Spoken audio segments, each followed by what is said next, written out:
O-News Radio sur outremernews.fr. C'est la rentrée avec Voyage Antillais. Profitez de nos promos exclusives à 521 € vers la Guadeloupe et la Martinique. Oui, vous avez bien entendu, 521 € pour partir au mois d'octobre ou novembre vers la Guadeloupe et la Martinique. Et en plus, vous bénéficiez de 46 kilos en soute et de toutes les facilités de paiement pour seulement 521 €. Nombre de places limitées, alors n'attendez plus et rendez-vous dans nos agences de Paris et de Saint-Denis ou sur notre site internet voyageantillais.com. 521 €. Les vacances qui continuent avec Voyage Antillais. Voyage Antillais, nous là pour faire voyager. Guadeloupe, actualité. Notez que Rodrigue Petitot, dit le R, a été interpellé hier et placé en garde à vue. Le leader du RPRAC est poursuivi pour menaces, actes d'intimidation et provocation à la haine raciale. Dans un live TikTok, il a effectivement je dis mot pour mot, je cite, aux élus, les noukevoué dit qui côté zotier. Il parle effectivement de savoir s'ils sont avec le peuple ou s'ils sont avec la grande distribution. Noukai attaquer Zot, pas comprendre ce qui restait en place. Ne pensez pas que vous restez en place en faisant référence justement à leur poste d'élu, à leur place en tant qu'élu. Mais visiblement, ces propos ont été interprétés comme des menaces d'atteinte à l'intégrité physique de ces élus martiniquais qui, hier soir, ont voté une motion pour de la répression envers le RPRAC, alors que les propos qui ont été tenus, effectivement, auraient pu porter à confusion, mais dans le contexte, on comprend fort bien qu'il parlait de les remplacer politiquement. Et la CMAL tenait son assemblée générale et la présidence de la chambre consulaire se réjouit de sa bonne santé financière. Le budget est voté avec un excédent pour la 3e année consécutive et ce notamment grâce à une maîtrise des frais de personnel. Regardez. Je suis ravi de cette assemblée générale puisque, comme vous l'avez constaté, donc nous avons voté le budget 2025, donc avec un excédent de 57 000 €. Faire mieux avec beaucoup moins. Donc je dis que la chaîne de métier aujourd'hui est sur de bons rails. Et il est vrai que malgré les restrictions budgétaires, nous avons su nous serrer la ceinture et baisser les charges de personnel pour pouvoir rester à l'équilibre et dégager cet excédent qui nous permet d'aller sur un budget d'investissement. Nous sommes dans la continuité du travail commencé. Aujourd'hui, nous votons un budget en excédent pour la 3e année consécutive. Nous pouvons encore établir un budget d'investissement. Et nous voyons qu'avec moins, nous faisons plus. Donc par conséquent, nous faisons mieux. Donc on a pu constater aussi que le budget de fonctionnement, c'est-à-dire les charges de personnel, ont beaucoup baissé de 14%. Et donc ça veut dire que nous arrivons à maîtriser la charge du personnel, ce qui nous permet de dégager des excédents malgré que nos dotations diminuent. Donc nous sommes de ce qu'on pourrait considérer dans une voie de bonne gestion. Nous sommes là, nous ne lâchons rien, même si les temps deviennent difficiles. Mais sachez que l'équipe que je dirige aujourd'hui, l'équipe que nous dirigeons, eh bien, nous faisons du bon travail. Et la chaîne des métiers aujourd'hui, je ne dirais pas que ça roule, mais la chaîne des métiers en ordre de bataille. L'objectif pour 2026, c'est continuer à accroître la croissance de la chaîne des métiers, mais aussi d'être plus près de nos mandants, de continuer à apporter notre soutien à nos adhérents, à nos mandants pour pouvoir les accompagner, parce que les difficultés économiques sont là, sociales. Et nous avons les organisations professionnelles qui sont avec nous. Donc nous essayons en tout cas de faire ce lienage pour que les artisans de demain puissent s'épanouir et puissent au moins gagner leur vie avec leur métier. Un reportage de Gérard Loiseau. Et on enchaîne avec le dernier conseil communautaire de Cap Excellence pour l'année 2024, avec à l'ordre du jour des votes pour le prix des déchets qui pourront vous rapporter maintenant des bons d'achat, la réfection de l'éclairage public, l'entretien des espaces verts ou encore la reconstruction de la Renaissance. On fait le point avec Éric Jalton.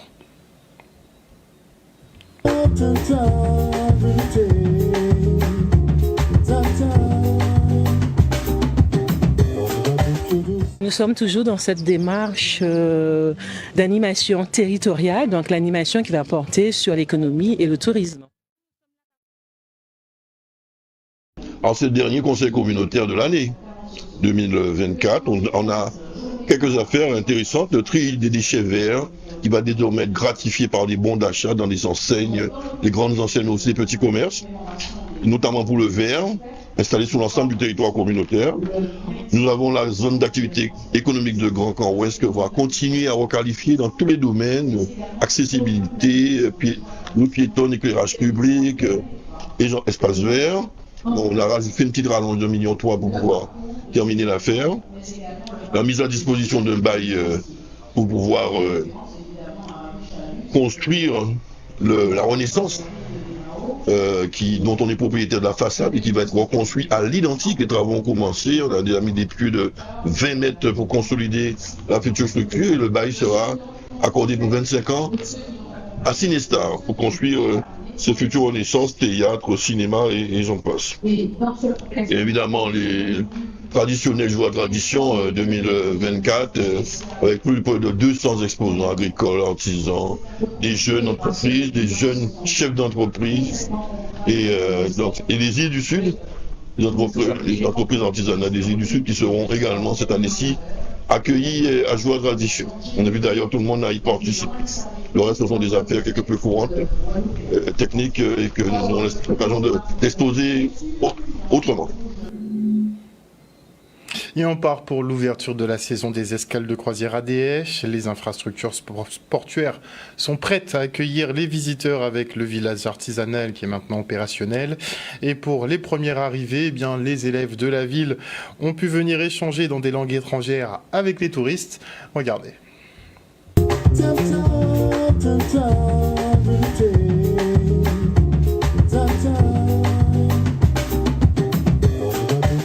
Nous sommes toujours dans cette démarche d'animation territoriale, donc l'animation qui va porter sur l'économie et le tourisme. Nous sommes là particulièrement pour les voyageurs qui veulent pouvoir faire des excursions au niveau de l'île et donc on les emmène découvrir les points qu'ils préfèrent. En l'occurrence aujourd'hui, il s'agit de l'écomusée créole ainsi que le catamaran que vous avez vu partir il y a quelques minutes. DS s'inscrit dans ce développement économique. Nous sommes le territoire, il est petit géographiquement et nous avons besoin aussi de faire revenir nos Déisiens qui sont partis, je vais dire entre guillemets, à la diaspora. Donc c'est une manière de créer de l'emploi, de créer de l'activité dans la commune. Et puis je reviens à ce terme animation, DS est toujours présente pour tout ce qui est activité touristique, culturelle et ça amène de l'animation sur notre territoire. C'était l'occasion pour nous de leur offrir une situation authentique en échangeant quelques mots, même si ce n'est que quelques mots avec des touristes où ils vont pratiquer leur anglais. Donc c'est important pour nous. Là, la ville de D nous offre une vraie situation, donc les élèves en profitent. Pour moi, c'est une première expérience. Pareil pour moi, c'est une agréable surprise. On est fiers de pouvoir accueillir ces étrangers pour qu'ils puissent découvrir le territoire de la Guadeloupe.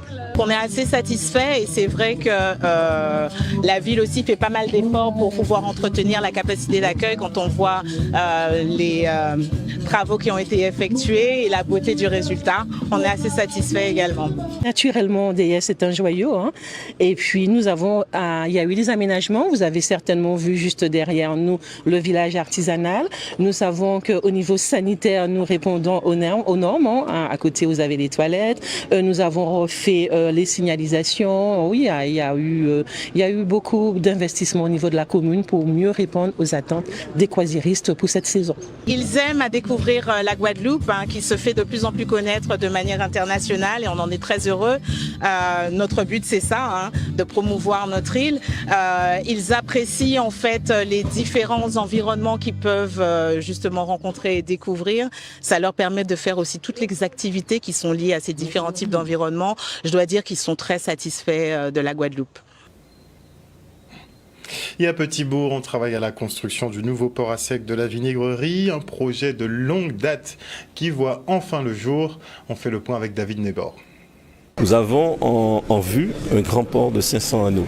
Nous avons commencé par cette première tranche qui est la zone technique.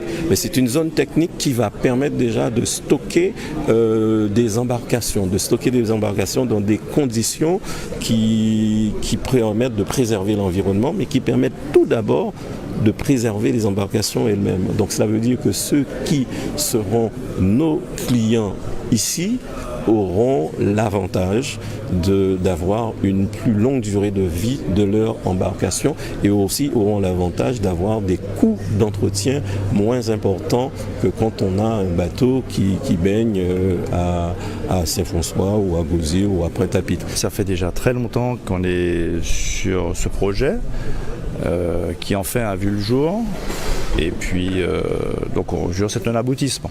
Après, il y a beaucoup de travail pour mettre tout en place. C'est vraiment un début, c'est innovant justement. Donc tout ce qui est innovant, il y aura peut-être des loupés, mais il va falloir trouver les failles à tout ça pour que tout ça puisse être un bon produit. Et comme disait Monsieur le maire, pour que ça soit quelque chose d'intéressant et que la clientèle, bien sûr, ou que les usagers puissent apprécier le service qui sera fait ici. C'est un appel à manifestation d'intérêt donc qui nous a permis de désigner une entreprise qui va donc occuper temporairement cet emplacement puisqu'il s'agit d'une autorisation d'occupation temporaire puisque nous sommes sur un domaine public, sur un équipement public. Donc c'est une occupation temporaire qui va leur permettre de recevoir ici des engins, de procéder à de l'entretien, de la réparation, à de la vente aussi d'équipements pour bateaux et puis bien sûr du stockage sur les racks qui sont installés là. Donc nous mettons à sa disposition ce bâtiment et nous mettons à sa disposition des engins qui permettront de tracter, de sortir les bateaux de la mer pour pouvoir les poser sur les racks. Par rapport à la limite des tailles de bateaux qui peuvent être mis sur les racks, les bateaux plus importants seront mis directement sur le sol, sur des berres spéciaux, un peu comme vous pouvez voir au fond là-bas. Les bateaux sont posés directement avec des remorques.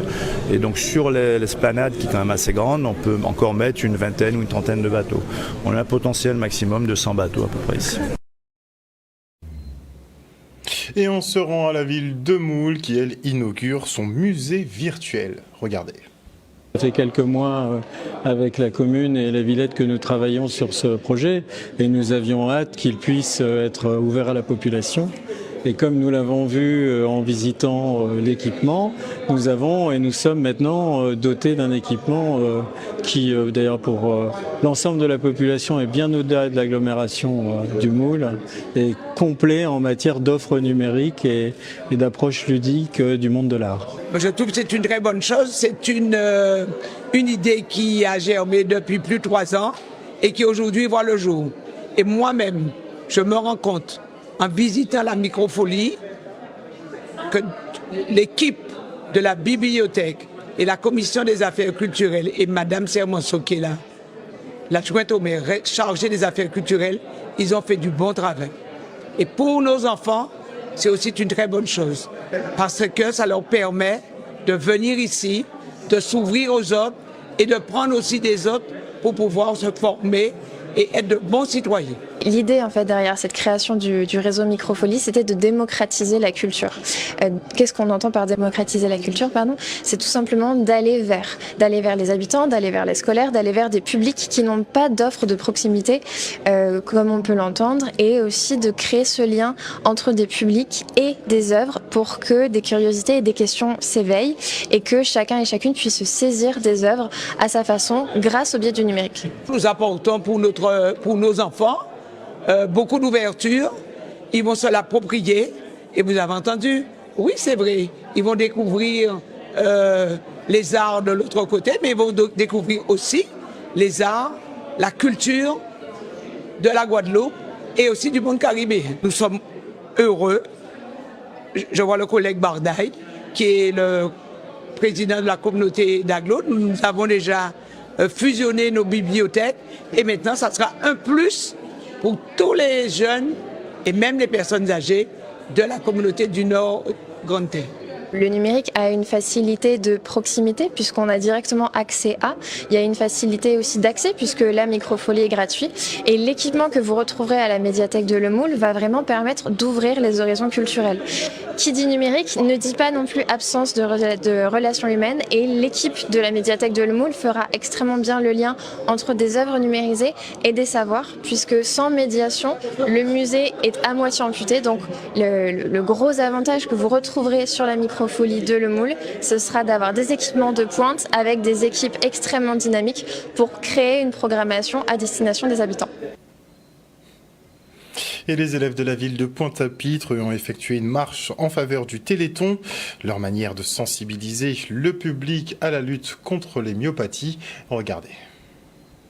Les deux bras, je n'entends pas, plus fort que ça, avec les deux bras, tout le monde.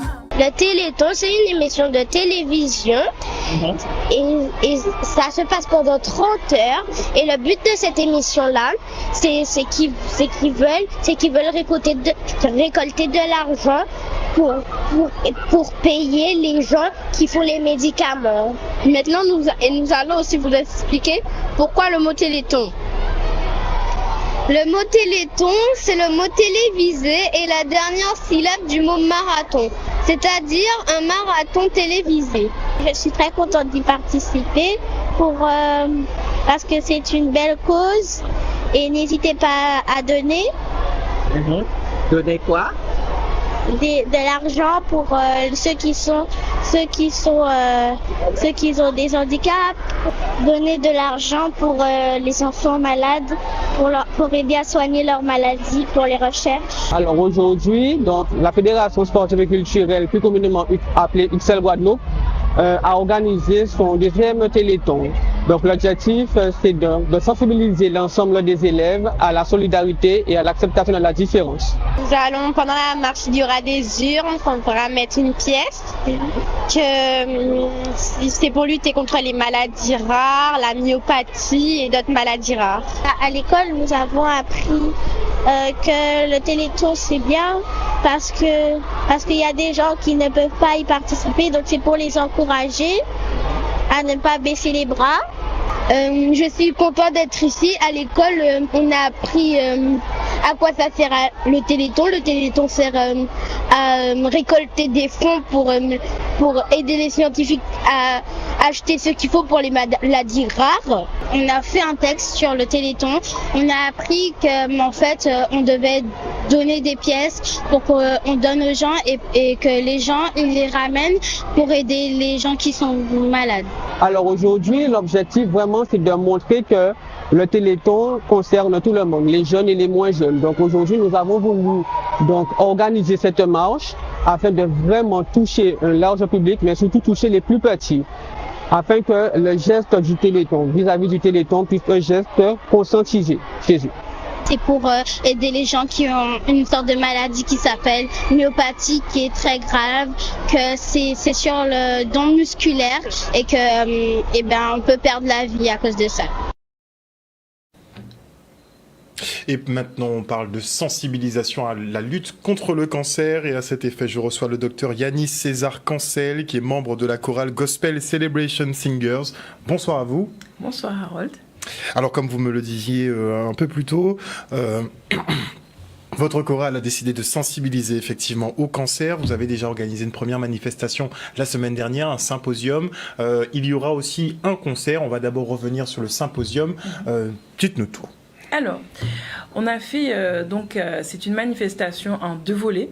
Donc, il y avait le symposium santé qu'on a eu la semaine dernière, donc samedi dernier, le 23 novembre, à la salle Laura Flessel. Et le concert, bien sûr, aura lieu aussi à la même salle. L'événement que nous avons eu la semaine dernière était un symposium qui comportait une conférence débat que j'ai animée avec des intervenants intéressants. Il y avait des médecins, il y avait des psychologues qui font partie de la Ligue, sociologue en santé, M. Garin, et aussi le deuxième vice-président de la Ligue contre le cancer. Donc c'était une manifestation en partenariat avec la mairie de Petit-Bourg et les Amazones aussi. Nous avons aussi des exposants aussi de personnes de la santé, du bien-être, de l'agro-transformation.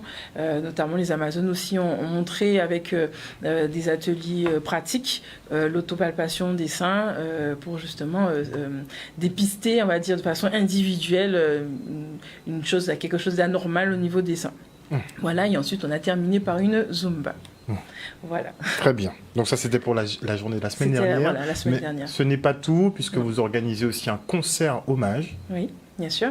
Donc du coup, nous aurons donc demain soir à la salle Laura Flessel à partir de 19h30 un concert. Effectivement, GCS Gospel Celebration Singers et c'est nous qui invitons en tout cas la population à cette manifestation et nous chanterons bien sûr des chants à la fois d'encouragement et d'espoir par rapport à ce sujet, où nous sensibilisons aussi la population par ce biais. Nous allons avoir effectivement une partie de ce moment où nous parlerons, une des choristes, en fait c'est elle qui est un peu à l'origine de cette manifestation, une choriste que nous avons perdue malheureusement cette année en février 2024 à la suite d'un cancer du sein, une femme jeune. Donc vraiment sensibiliser la population à se dépister, aussi à faire tout ce qui est en œuvre pour la prévention, pour éviter ce type de maladie. Et si toutefois cette maladie existe, il y a des acteurs de santé pour accompagner, des partenaires pour accompagner ces personnes et aussi l'entourage. Et nous terminerons par une artiste, Elisheva, qui est connue, c'est une artiste de chez nous, qui actuellement habite en Guyane et qui sera présente avec nous, qui va aussi contribuer à promouvoir la santé par la musique. On rappelle le lieu, date et l'heure. Alors c'est la salle des sports Laura Flessel à Petit-Bourg à partir de 19h30. Vous pouvez acheter vos billets sur place, aussi par Hello Asso. Je vous rappelle le tarif aussi, pour les adultes c'est à 20 €, les enfants à 10 €. Si vous êtes un groupe de 5 personnes, ça s'est réduit à 15 €. Voilà. Et on rappelle aussi donc qu'il y aura ce volet hommage à l'une des choristes de votre groupe, qui est donc partie des suites d'un cancer du sein. Elle avait quel âge ? 40 ans. 40 ans à peine. On peut avoir son prénom ? Valérie.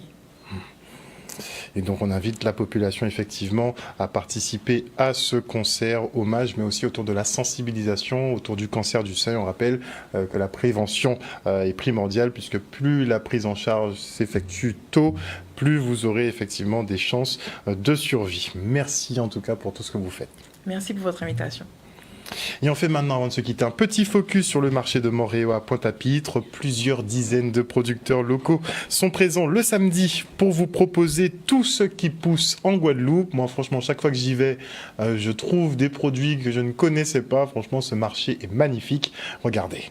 C'est une association solidaire et sociale. On travaille dans un système d'échange. Donc, nous, on est pour le manger sainement, sans se ruiner. Donc, on met l'accent là-dessus, sainement, sans se ruiner. Donc, on essaie de cultiver avec dans les bonnes conditions et sans utiliser de produits chimiques. On est vraiment dans un système où on veut protéger l'environnement et que tout le monde mange à leur faim. Ça fait au moins 6 ans que je suis sur le marché parce qu'il faut dire que c'est une reconversion professionnelle. Et depuis lors, je fais de la plantation sur les terres du Lamentin. Et c'est très important pour moi, surtout mon métier d'origine était déjà dans l'alimentation, c'est-à-dire j'étais marin-pêcheur. Et maintenant encore, je suis encore producteur, mais cette fois-ci producteur dans l'agriculture. Et c'est très important pour moi de me sentir utile pour donner à manger à mon peuple, enfin participer le très peu que je fais. Ça me fait plaisir de voir les gens qui achètent ce que je produis. Tout est connaître ça, il y a marché à Montréal, à l'aise côté situé. Et c'est ça qui a le pays là, parce que local là, manger local là, les meilleurs qui ça nous prend dans cette commerciale là, et c'est des alérés comme nous, c'est des guadas, c'est des gens qui ont un pays là qui a toute la semaine qui travaillent pour mener ça pour nous le samedi, parce que toute la semaine il faut préparer ça et mener pour nous le samedi là. Et le marché sert énormément à ramener des gens aussi à consommer du local, même si bon le prix n'est pas souvent abordable on va dire, mais on essaye de faire au mieux. Bon nous on est militants des prix sur le marché. On essaie de cultiver énormément, inciter les gens aussi, les particuliers à cultiver aussi, faire leur petit potager, même si c'est en jardinière ou sur un balcon, tout est possible. On peut tout faire. Ça me fait plaisir parce qu'il y a beaucoup, le Guadeloupéen quand même vient encore sur le marché. Parce que malgré tous les systèmes de vente qu'il y a, les supermarchés, les hypermarchés, tout ça, mais le Guadeloupéen quand même, il vient sur son marché parce qu'il aime ça, ils aiment parler, ils aiment côtoyer les gens qui vivent. Et c'est surtout ce que j'ai constaté depuis quelque temps. Et il y a les jeunes qui commencent à venir sur le marché, des jeunes femmes et des jeunes filles et des jeunes hommes qui viennent sur le marché. Et ça me fait énormément plaisir parce qu'on dirait qu'il y a un renouvellement. O-News Radio sur outremernews.fr.